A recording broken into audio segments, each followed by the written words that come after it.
В сегодняшнем выпуске я представляю вам вторую часть самых редких и красивых сабмишенов из мира ММА, а для тех, кто пропустил первую серию, в которой уже было показано немало крутых сабов, ссылка будет в описании. Открывает наш хит-парад сабмишенов японский мастер джиу-джитсу Румино Сато, который в 1999 году сразился против Чарльза Диаса на турнире Шуто.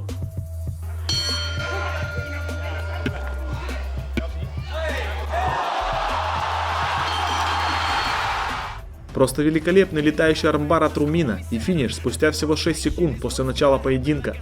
Ярчайшая победа японца, и мы передаем ход молодой и тогда еще более женственной Роуз Намаюнас, для которой это был всего второй профи-поединок в организации Invicta, а ее соперницей стала Катина Кетра.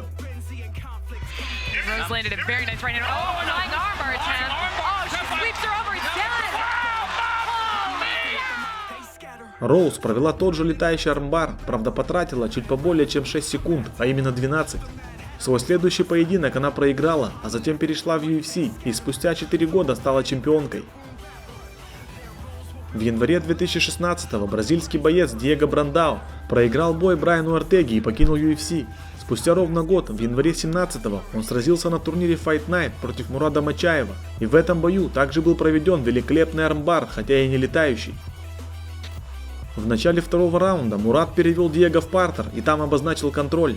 При этом бразилец всячески пытался провести болевой прием, и вскоре у него это получилось. И еще один переход на болевой. Вышел на рычаг локтя и все кончено. Теперь вспомним Паука и его время в Прайде. На турнире Pride Shockwave он сразился с базовым каратистом, японцем Рё Чонаном, который в своем прошлом бою уже апсетнул Карлоса Ньютона. Right away should kick with the right leg inside out. Take away the lead. Oh, look at this! Whoa, this is good! Unbelievable!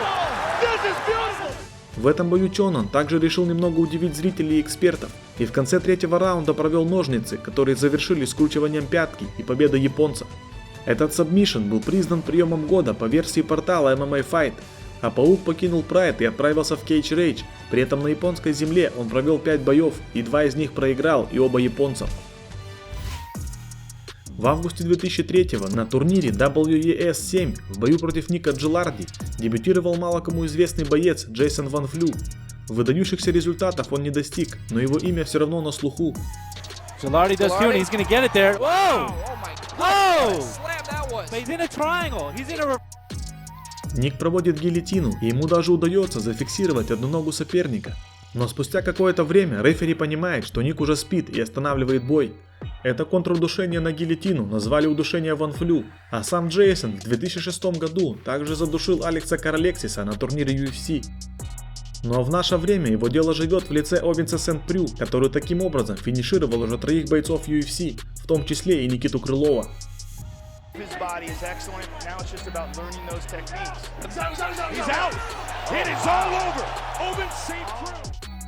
Следующей остановкой будет турнир Strikeforce и поединок старшего Аверима Валентайна против шестикратного чемпиона мира по тайскому боксу Рэя Сефо, для которого это был всего 3-й бой в смешанных единоборствах, и 2 предыдущих он выиграл.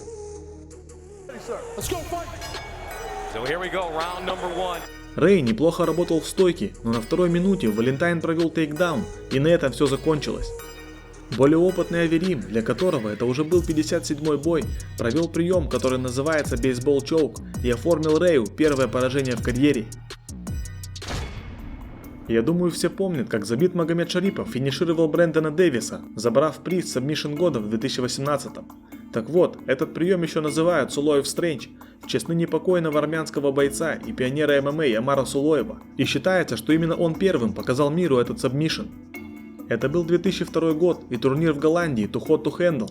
Амар дрался в тот вечер против британского бойца Пола Кахуна. Поединок на первой же минуте перешел в партер, где Амар занял бэкмаунт, а из этой позиции провел тот самый прием и финишировал соперника за 1 минуту. Опасная позиция, Амар может свалиться сейчас. Кахуна ты... А вот этого Пол Кахун точно не ожидал. Болевой прием надо был. Но также можно вспомнить и поединок Амара против Денниса Канга. Правда, в той схватке именно он попался на довольно редкий сабмишен.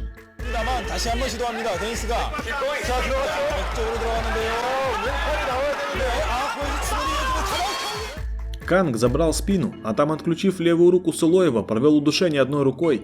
Прием не самый, конечно, яркий и необычный, но так сходу, подобных даже не помню. Далее вспомним поединок Пэта Курана и Луиса Паламина, который состоялся в Беллатор в 2011 году. Это была первая стадия Гран-при из 8 бойцов, ведь изначально Беллатор практиковал именно такой формат, и возможно в будущем я сделаю парочку обзоров этих турниров.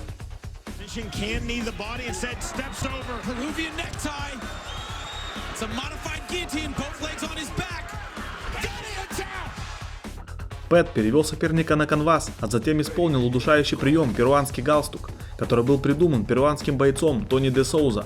Но, кстати, в официальных боях он ни разу так и не смог финишировать кого-либо этим приемом, но попытки были, например в бою против Пола Родригеса на UFC 32. Но также я нашел еще один вариант перуанского галстука, так называемый обратный галстук, который провел Коти Шеннон в какой-то совсем неизвестной лиге.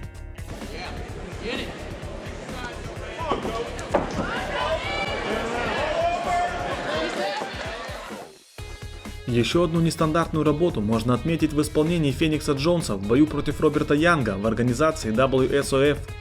Феникс красиво перевел соперника в партер, а затем попытался провести кимуру, но столкнувшись с хорошим сопротивлением соперника, решил немного симпровизировать.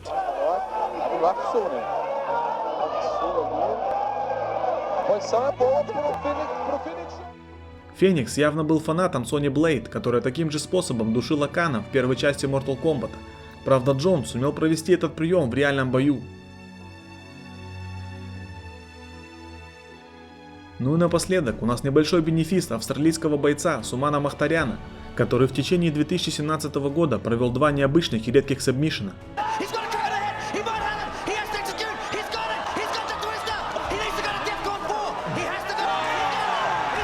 Если твистером теперь уже никого особо не удивить, и этот прием также появлялся в моем прошлом выпуске про сабы, то вот треугольник, которым Суман придушил тайца Ваяну Кийона, это что-то новенькое и никогда ранее не встречающееся, по крайней мере для меня.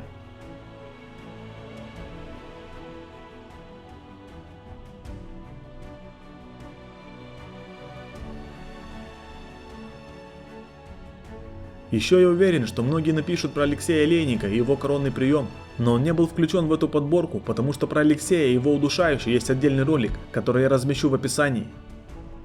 Но у меня на сегодня все, друзья. Если вам понравилось мое видео, ставьте лайки и подписывайтесь на канал. А также приглашаю вас в мой инстаграм, в котором я рассказываю про всех чемпионов UFC по порядку. Плюс ко всему, именно там я делюсь анонсами о предстоящих видео. Но еще есть рубрика нокауты и сабмишины, которые я тоже там публикую. Так что переходите и подписывайтесь, ссылка будет в описании.